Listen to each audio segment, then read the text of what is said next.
विद्यार्थी मित्रांनो, आज आपण इयत्ता 9वी भूगोल या पाठ्यपुस्तकातील प्रकरण 4 बाह्य प्रक्रिया भाग 2 अभ्यासणार आहोत. खनन कार्यामुळे भूपृष्ठाची मुख्यतः झीज होते हे आपण मागील पाठात अभ्यासले. अपक्षरणातनं तयार झालेला गाळ कारखान्यांकडून वाहून नेला जातो. या कारखान्यांची गती कमी झाल्यावर त्याचे संचयन होते. या पद्धतीने वाहते पाणी नदी, हिमनदी, वारा, सागरी लाटा, भूजल ही कारके अपक्षरण, वहन व संचयनाचे कार्य करतात. या कारखान्यांमुळे भूपृष्ठात सतत बदल घडून येतात व नवनवीन भूरूपे तयार होतात. विद्यार्थी मित्रांनो, नदी कशी तयार होते आपण पाहूया. नैसर्गिकरित्या एकत्रित झालेला पाण्याचा ओघ गुरुत्वाकर्षण शक्तीच्या प्रभावाने भूपृष्ठावर उताराच्या दिशेने वाहू लागतो व स्वतःचा मार्ग आखत जातो. याला जलप्रवाह म्हणतात. असे अनेक जलप्रवाह एकत्र येऊन नदीची निर्मिती होते.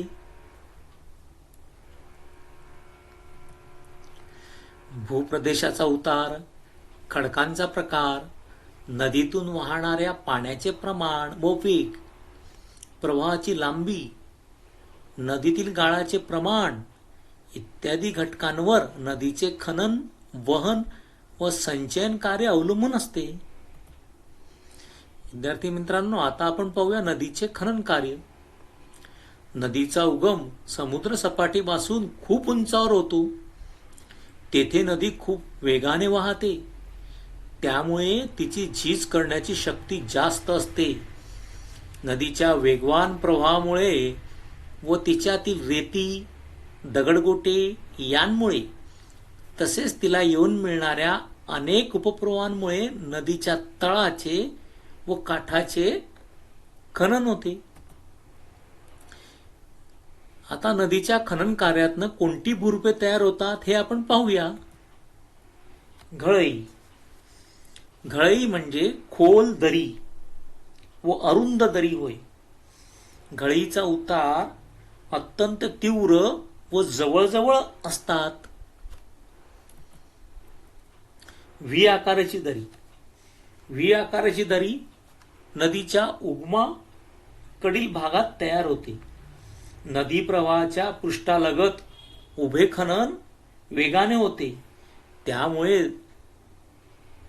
तसेच दरीच्या उताराच्या भागात खनन कमी होते. त्यामुळे त्यांची उंची जास्त राहते.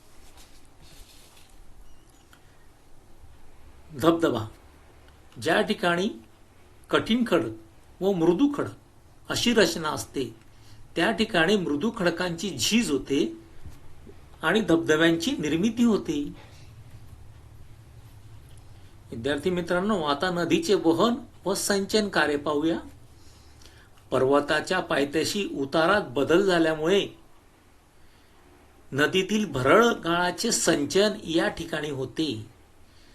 त्रिकोणी आकारात होणाऱ्या या संचयनातून पंखाकृती मैदान तयार होतात. मंद उतारामुळे नदीचा वेग कमी होतो व नदीची वहन क्षमता कमी झाल्यामुळे ती संतपणे वाहू लागते. लहानशा अडथळ्यांना देखील नागमोडी वळणे घेत नदीचा प्रवाह पुढे जात असतो. नदीतील पाण्याचे प्रमाण वाढल्यास नदी नेहमीच्या प्रवाहाच्या दिशेने वाहून नालाकृती सरोवर तयार होते. नदीचे वहन व संचयन कार्य. नदी समुद्राजवळ पोहोचेपर्यंत तिचे पात्र खूप रुंद होते व तिचा वेग खूपच कमी होतो. नदीतला गाळ तिच्या पात्रात व काठावरील प्रदेशात साठतो. नदीतील गाळाचे संचयन होण्यासाठी नदीची लांबी, पाण्याचे प्रमाण आणि भूपृष्ठाचा व नदीचा उतार इत्यादी घटक आवश्यक असतात. यातूनच पूरतट व पूरमैदान तयार होतात. हे पूरतट आणि पूरमैदान तयार झाले. तसेच नदीच्या मुखाजवळ त्रिभुज प्रदेशांची निर्मिती होते. आता आपण पाहूया त्रिभुज प्रदेश कसा तयार होतो. नदीच्या मुखाजवळ नदीचा वेग खूप कमी असतो आणि गाळाचे प्रमाणही जास्त असते. त्यामुळे गाळाचा अडथळा निर्माण झाल्यामुळे नदीच्या अनेक वितरिका निर्माण होतात आणि त्रिभुज प्रदेशाची निर्मिती होते.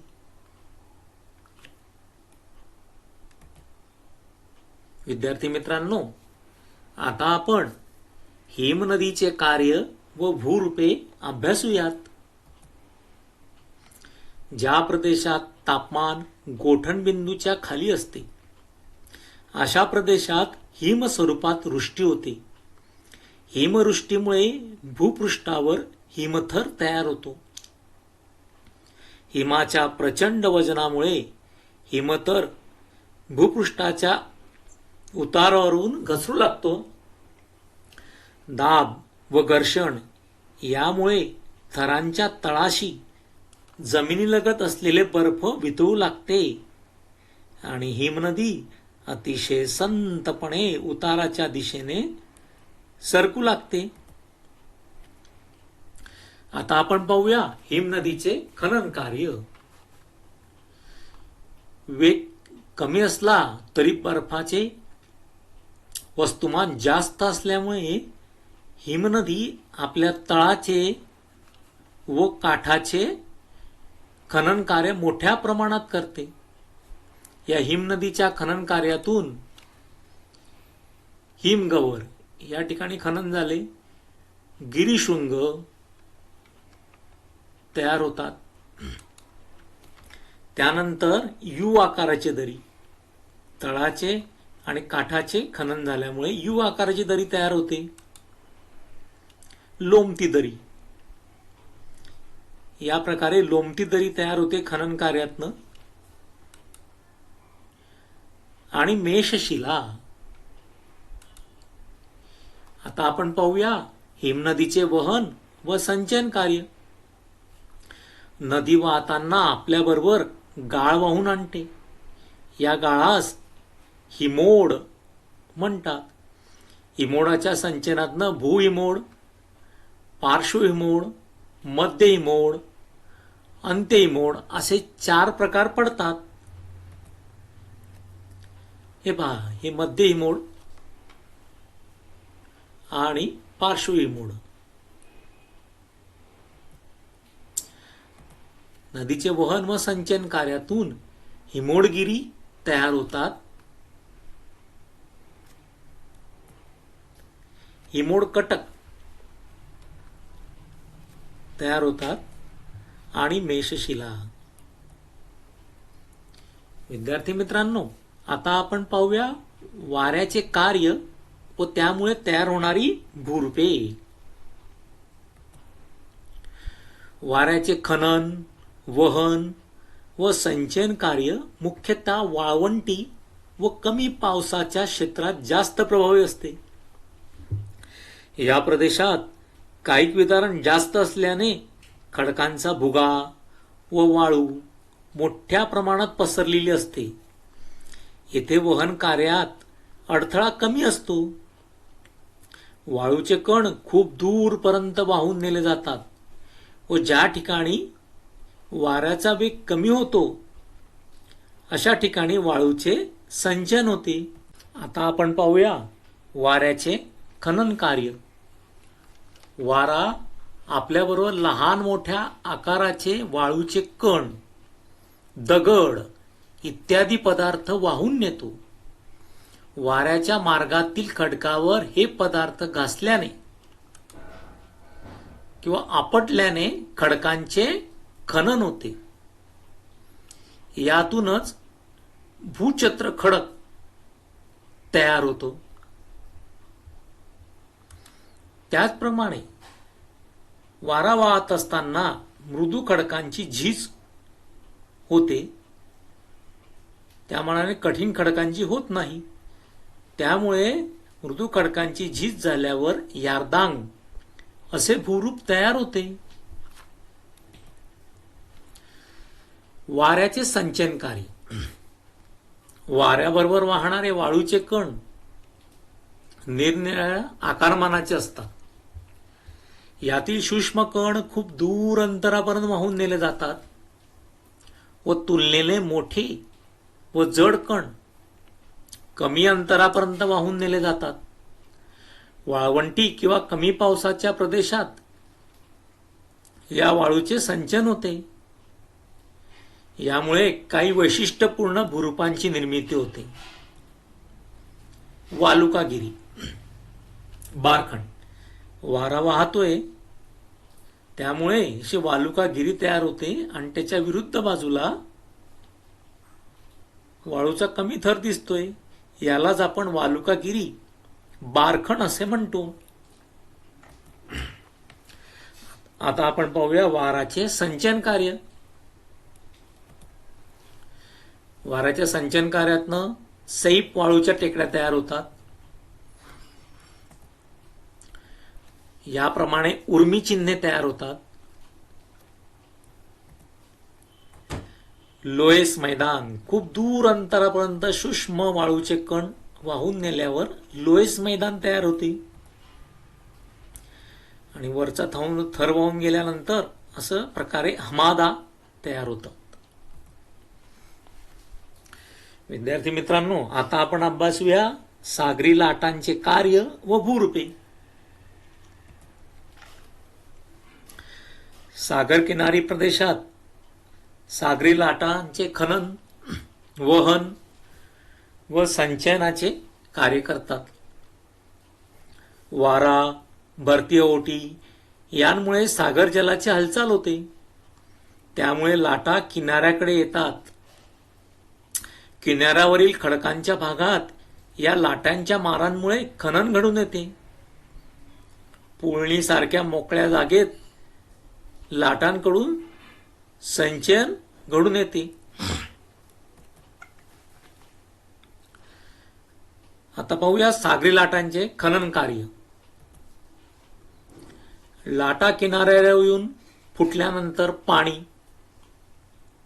तसेच आपल्याबरोबर वाहून आलेले दगड, गोटे, रेती, वाळू इत्यादी पदार्थ जोराने किनाऱ्यावर आपटतात.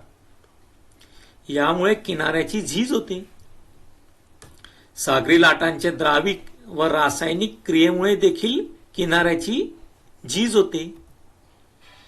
यातूनच खनन कार्यातनं तरंग घर्षित मंच या प्रकारे तयार होतो आणि सागरी गुहा तयार होतात.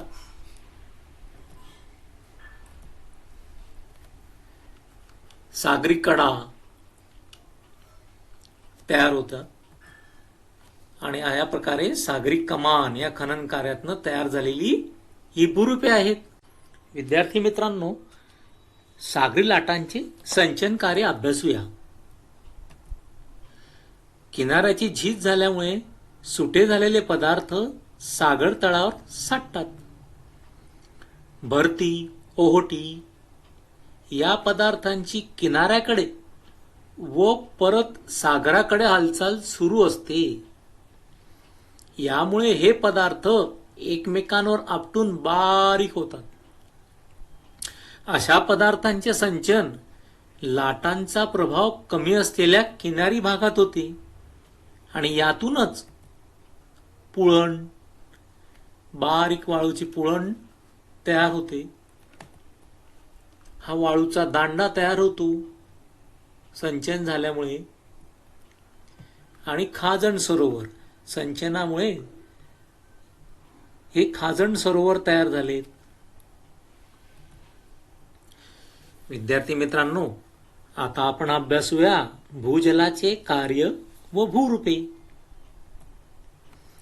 जमिनीत मुरलेले पावसाचे पाणी सच्छिद्र खडकातून अथवा खडकातील भेगांमधून भूपृष्ठाखाली जाते. हे पाणी अच्छिद्र खडकांच्या थरांपर्यंत जाऊन तेथे साठते. हे साचलेले पाणी म्हणजे भूजल होय. आता अभ्यासूया भूजलाचे खनन व संचयन कार्य. खडकातील विद्राव्य खनिजे पाण्यात विरघळतात व ती भूजलाबरोबर वाहत जातात. हे भूजलाचे खनन कार्य. भूजलाचे बाष्पीभवन झाल्यास किंवा भूजलाच्या द्रावण क्षमतेपेक्षा जास्त प्रमाणात विद्राव्य खनिजांचा पुरवठा झाल्यास त्यातील विरघळलेल्या स्थितीतील खनिजांचे संचयन होते. आता आपण पाहूया भूजलाच्या कार्यामुळे तयार होणारी भूरूपे.